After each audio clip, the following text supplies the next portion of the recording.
Hi hello ನಮಸ್ಕಾರ ಗೆಳೆಯರೆ. GAIL India ಲಿಮಿಟೆಡಲ್ಲಿ ಕಾಲ್ಫಾರ್ಮ್ ಆಗಿರುವಂತಹ ನೋಟಿಫಿಕೇಶನ್ ಬಗ್ಗೆ ತಿಳ್ಕೊಳ್ಳೋಣ ಇವತ್ತು. ಇದು ಬಂದು ಮಹಾರತ್ನ ಕಂಪ್ನಿ ಆಗಿರುತ್ತೆ, ಪಬ್ಲಿಕ್ ಸೆಕ್ಟರ್ ಹುದ್ದೆಗಳಿಗೆ ಕಾಲ್ಫಾರ್ಮ್ ಆಗಿರುತ್ತೆ ಅನ್ನೋದನ್ನ ಇವಾಗ ನೋಡೋಣ ಬನ್ನಿ. ಇದರಲ್ಲಿ ಡಿಪ್ಲೊಮಾ ಮೇಲೆ ಮತ್ತು ITI ಮೇಲೆ ಕಾಲ್ಫಾರ್ಮ್ ಆಗಿರುತ್ತೆ. ಯಾವ್ಯಾವ ಹುದ್ದೆಗಳು ಎಷ್ಟೆಷ್ಟು ಕಾಲ್ಫಾರ್ಮ್ ಆಗಿರುತ್ತೆ ಅಂತ ನೋಡೋಣ ಬನ್ನಿ. ಇದಕ್ಕೂ ಮುಂಚೆ ಈ ನಮ್ಮ ಚಾನಲ್ನ ಯಾರು ಹೊಸದಾಗಿ ನೋಡ್ತಾ ಇದ್ದೀರಾ, ಸಬ್ಸ್ಕ್ರೈಬ್ ಮಾಡಿಲ್ಲ ಅಂದರೆ ದಯವಿಟ್ಟು ಸಬ್ಸ್ಕ್ರೈಬ್ ಮಾಡಿ. ಮೊದಲು ಇಲ್ಲಿ ನಾವು ಯಾವ್ಯಾವ ಹುದ್ದೆಗೆ ಎಷ್ಟೆಷ್ಟು ಪೋಸ್ಟ್ ಖಾಲಿ ಇದೆ ಅಂತ ನೋಡೋಣ. ನೆಕ್ಸ್ಟ್ ಅದ್ರ ಬಗ್ಗೆ ಫುಲ್ ಡೀಟೇಲ್ಸು, ಅಂದರೆ ಯಾವ ಪೋಸ್ಟ್ಗೆ ಯಾವ್ಯಾವ ಕ್ವಾಲಿಫಿಕೇಶನ್ ಬೇಕು ಅಂತ ನೆಕ್ಸ್ಟ್ ನೋಡೋಣ. ಜೂನಿಯರ್ ಇಂಜಿನಿಯರು ಕೆಮಿಕಲ್ ಇದಕ್ಕೆ ಒಂದು 2 ಪೋಸ್ಟ್ ಇರುತ್ತೆ. ಜೂನಿಯರ್ ಇಂಜಿನಿಯರ್ ಮೆಕ್ಯಾನಿಕಲ್ಗೆ 1 ಪೋಸ್ಟ್ ಇರುತ್ತೆ. ಫೋರ್ಮೆನ್ ಎಲೆಕ್ಟ್ರಿಕಲ್ ಇದು 1 ಪೋಸ್ಟ್ ಇರುತ್ತೆ. ಫೋರ್ಮೆನ್ ಇನ್ಸ್ಟ್ರುಮೆಂಟೇಷನ್ ಇದು ಒಂದು 14 ಪೋಸ್ಟ್ ಇರುತ್ತೆ. ಫೋರ್ಮೆನ್ ಸಿವಿಲ್ಗೆ 6 ಪೋಸ್ಟ್ ಇರುತ್ತೆ. ಜೂನಿಯರ್ ಸೂಪರಿಂಟೆಂಡೆಂಟ್ ಅಫಿಷಿಯಲ್ ಲ್ಯಾಂಗ್ವೇಜ್ ಇದಕ್ಕೆ ಬಂದು 5 ಪೋಸ್ಟ್ ಇರುತ್ತೆ.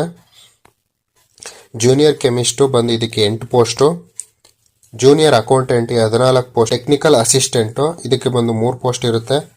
ಆಪರೇಟರ್ ಕೆಮಿಕಲ್ ಇದಕ್ಕೆ ಬಂದು 73 ಪೋಸ್ಟ್ ಇರುತ್ತೆ. ಟೆಕ್ನಿಷಿಯನ್ ಎಲೆಕ್ಟ್ರಿಕಲ್ ಇದಕ್ಕೆ 44. ಟೆಕ್ನಿಷಿಯನ್ ಇನ್ಸ್ಟ್ರುಮೆಂಟೇಷನ್ನಲ್ಲಿ 45 ಪೋಸ್ಟ್ ಇರುತ್ತೆ. ಟೆಕ್ನಿಷಿಯನ್ ಮೆಕ್ಯಾನಿಕಲಲ್ಲಿ 39 post. Technician telecommand and telemetry ಅಂತ ಇರುತ್ತೆ, ಇದಕ್ಕೆ 11 ಪೋಸ್ಟ್ ಇರುತ್ತೆ. ಆಪರೇಟ್ರು ಫೈರ್ ಡಿಪಾರ್ಟ್ಮೆಂಟ್ ಇದಕ್ಕೆ 39 ಇರುತ್ತೆ. ಆಪರೇಟ್ರು ಬಾಯ್ಲರ್ಗೆ 8 ಪೋಸ್ಟ್ ಇರುತ್ತೆ. ಅಕೌಂಟ್ ಅಸಿಸ್ಟೆಂಟ್ ಅನ್ನೋದಕ್ಕೆ 13 ಪೋಸ್ಟ್ ಇರುತ್ತೆ. ಬಿಸ್ನೆಸ್ ಅಸಿಸ್ಟೆಂಟು 65 ಪೋಸ್ಟ್ ಇರುತ್ತೆ. ಟೋಟಲ್ ಹುದ್ದೆಗಳು ಬಂದು 391 ಹುದ್ದೆಗಳು ಒಟ್ಟು ಹುದ್ದೆ ಖಾಲಿ ಇರ್ತವೆ ಇದರಲ್ಲಿ.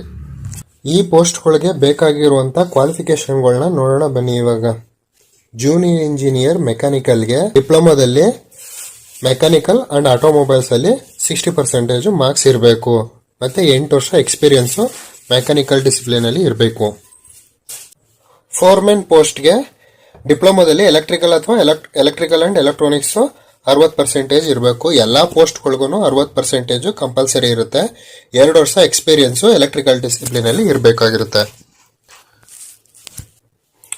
ಫೋರ್ಮೆನ್ ಇನ್ಸ್ಟ್ರುಮೆಂಟೇಷನ್ಗೆ ಡಿಪ್ಲೊಮಾದಲ್ಲಿ ಇನ್ಸ್ಟ್ರುಮೆಂಟೇಷನ್ ಕೋರ್ಸ್ನ ನೀವು ಮಾಡಿರಬೇಕಾಗಿರುತ್ತೆ. ಇದಕ್ಕೂ ಅಷ್ಟೇ 2 ವರ್ಷ ಇನ್ಸ್ಟ್ರುಮೆಂಟೇಷನ್ ಡಿಸಿಪ್ಲಿನ್ ಅಲ್ಲಿ ಎಕ್ಸ್ಪೀರಿಯನ್ಸು ಬೇಕಾಗಿರುತ್ತೆ.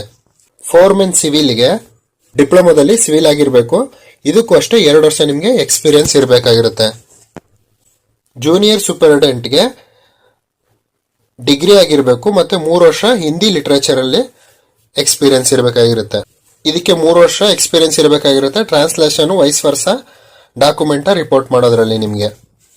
ಜೂನಿಯರ್ ಕೆಮಿಸ್ಟ್ ಇದಕ್ಕೆ ನಿಮಗೆ MSc ಅಲ್ಲಿ ಮಾಸ್ಟರ್ ಡಿಗ್ರಿ ಆಗಿರಬೇಕಾಗಿರುತ್ತೆ. ಮತ್ತೆ ಇದಕ್ಕೂ 2 ವರ್ಷ ನಿಮಗೆ ಎಕ್ಸ್ಪೀರಿಯನ್ಸ್ ಇರಬೇಕು. ಜೂನಿಯರ್ ಅಕೌಂಟೆಂಟ್ಗೆ CA ಆಗಿರಬೇಕು ಮತ್ತೆ 2 ವರ್ಷ ಅಕೌಂಟ್ಸ್ ಅಲ್ಲಿ ಎಕ್ಸ್ಪೀರಿಯನ್ಸ್ ಇರಬೇಕು. ಟೆಕ್ನಿಕಲ್ ಅಸಿಸ್ಟೆಂಟ್ಗೆ 1 ವರ್ಷ ಎಕ್ಸ್ಪೀರಿಯನ್ಸ್ ಇರಬೇಕು. BSc ಆಗಿರಬೇಕು ಅವ್ರದ್ದು. ಆಪರೇಟರ್ ಕೆಮಿಕಲ್ ಅಲ್ಲಿ ಇದಕ್ಕೂ ಬಂದು BSc ಅಲ್ಲಿ ಡಿಗ್ರಿ ಆಗಿರಬೇಕು ಮತ್ತೆ 1 ವರ್ಷ ಎಕ್ಸ್ಪೀರಿಯನ್ಸ್ ಇರಬೇಕು. ಟೆಕ್ನಿಷಿಯನ್ ಎಲೆಕ್ಟ್ರಿಕಲ್ ಇದಕ್ಕೆ ಎಲೆಕ್ಟ್ರಿಕಲ್ ಟ್ರೇಡ್ ನಲ್ಲಿ ITI ಆಗಿರಬೇಕು. 2 ವರ್ಷ ಎಕ್ಸ್ಪೀರಿಯನ್ಸ್ ಇರಬೇಕು. ಇನ್ಸ್ಟ್ರುಮೆಂಟೇಷನ್ ಟ್ರೇಡ್ ನಲ್ಲಿ 2 ವರ್ಷ ಎಕ್ಸ್ಪೀರಿಯನ್ಸ್ ಇರಬೇಕು. ಮೆಕ್ಯಾನಿಕಲ್ಗೆ ಫಿಟ್ಟರ್ ಅಥವಾ ಡೀಸೆಲ್ ಮೆಕ್ಯಾನಿಕ್ ಅಥವಾ ಮೆಷಿನಿಸ್ಟ್ ಟರ್ನರ್ ಟ್ರೇಡ್ ಈ 4 ಟ್ರೇಡ್ ಅಲ್ಲಿ ಯಾವ್ದಾದ್ರು ಒಂದು ಓದಿರಬೇಕು. ಮತ್ತೆ 2 ವರ್ಷ ಮೆಕ್ಯಾನಿಕಲ್ ಡಿಸಿಪ್ಲಿನ್ ಅಲ್ಲಿ ಎಕ್ಸ್ಪೀರಿಯನ್ಸ್ ಇರಬೇಕು. ಟೆಕ್ನಿಷಿಯನ್ ಟೆಲಿಮೆಟ್ರಿಗೆ ಎಲೆಕ್ಟ್ರಾನಿಕ್ಸ್ ಅಥವಾ ಟೆಲಿಕಮ್ಯುನಿಕೇಶನ್ ಟ್ರೇಡ್ ಅಲ್ಲಿ 2 ವರ್ಷ ಎಕ್ಸ್ಪೀರಿಯನ್ಸ್ ಇರಬೇಕು. ಆಪರೇಟರ್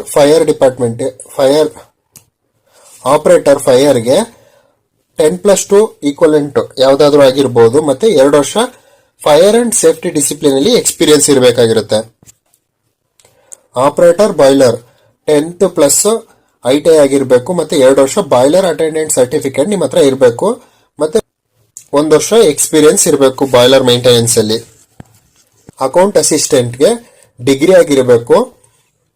ಮತ್ತೆ 1 ವರ್ಷ ಫೈನಾನ್ಸ್ ಮತ್ತೆ ಅಕೌಂಟ್ಸ್ ಅಲ್ಲಿ ಎಕ್ಸ್ಪೀರಿಯನ್ಸ್ ಇರಬೇಕು. ಬಿಸ್ನೆಸ್ ಅಸಿಸ್ಟೆಂಟ್ ಇದಕ್ಕೆ ಡಿಗ್ರಿ ಆಗಿರಬೇಕು. ಮತ್ತೆ 1 ವರ್ಷ HR ಅಥವಾ ಅಕೌಂಟ್ಸ್ ಅಲ್ಲಿ ವರ್ಕ್ ಮಾಡಿ ಎಕ್ಸ್ಪೀರಿಯನ್ಸ್ ಇರಬೇಕು ನಿಮ್ಗೆ. ನಾವೀಗ ಮೇಲೆ ಏನು ಎಜುಕೇಶನ್ ಎಲ್ಲ ನೋಡಿದ್ವಿ ಫುಲ್ ಟರ್ಮ್ ಆಗಿ ಓದಿರಬೇಕು. ಅಂದ್ರೆ ಓಪನ್ ಯೂನಿವರ್ಸಿಟಿಲಿ ಯಾರ್ಯಾರು ಪಾಸ್ ಮಾಡ್ಕೊಂಡಿರ್ತೀರಾ ಅದು ಎಲಿಜಿಬಲ್ ಇರಲ್ಲ ಅಪ್ಲೈ ಮಾಡೋದಕ್ಕೆ. ಫುಲ್ ಟರ್ಮ್ ಕಾಲೇಜ್ಗೆ ಹೋಗಿ ಕಂಪ್ಲೀಟ್ ಮಾಡಿರ್ಬೇಕು ಸ್ಟಡೀಸ್ನ.